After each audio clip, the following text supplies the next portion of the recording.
Madame, Monsieur, bonjour et bienvenue dans le JT du groupe Revue Fiduciaire. Au programme de ce jeudi 31 décembre, crédit d'impôt maître-restaurateur, cotisation patronale de pénibilité au travail et interdiction de gérer.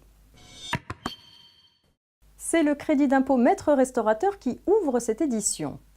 Les entreprises imposées d'après leurs bénéfices réels dont le dirigeant obtient la délivrance du titre de maître-restaurateur entre le 15 novembre 2006 et le 31 décembre 2017 peuvent bénéficier sous certaines conditions du crédit d'impôt maître-restaurateur, égal à 50% des dépenses de mise aux normes d'aménagement et de fonctionnement de leur restaurant.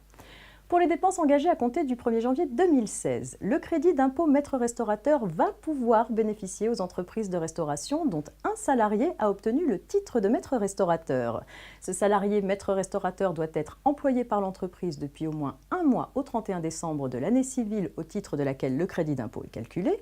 Il doit être embauché à durée indéterminée ou par un contrat de travail à durée déterminée d'au moins 12 mois et pour une durée de travail d'au moins 24 heures par semaine. On poursuit avec la cotisation patronale de pénibilité au travail.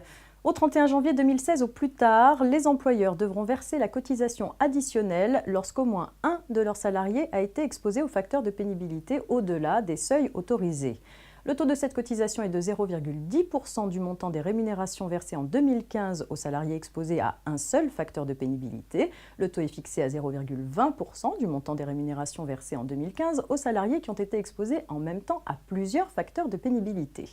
Cette cotisation additionnelle pour exposition des salariés à la pénibilité au-delà des seuils d'exposition s'appliquera au même taux sur les rémunérations versées en 2016 aux salariés exposés. Et on termine avec l'interdiction de gérer. Dès demain, vendredi 1er janvier 2016, le fichier national des interdits de gérer est opérationnel. Rappelons que ce fichier a pour but de lutter contre les fraudes et de faire appliquer les mesures d'interdiction de gérer prononcées par les instances judiciaires. Il comprend les faillites personnelles et toutes les autres mesures d'interdiction de diriger, d'administrer ou de contrôler une entreprise individuelle, une exploitation agricole ou une personne morale, prononcées par les juridictions à titre de sanctions civiles ou commerciales. Toutefois, les sanctions disciplinaires ne seront pas inscrites sur ce fichier. Le fichier est tenu par le Conseil national des greffiers des tribunaux de commerce. Il sera accessible notamment aux magistrats, au personnel des services du ministère de la Justice, aux officiers de police judiciaire, aux greffiers des tribunaux de commerce et civil statuant en matière commerciale et enfin aux agents de l'administration fiscale et des organismes de sécurité sociale.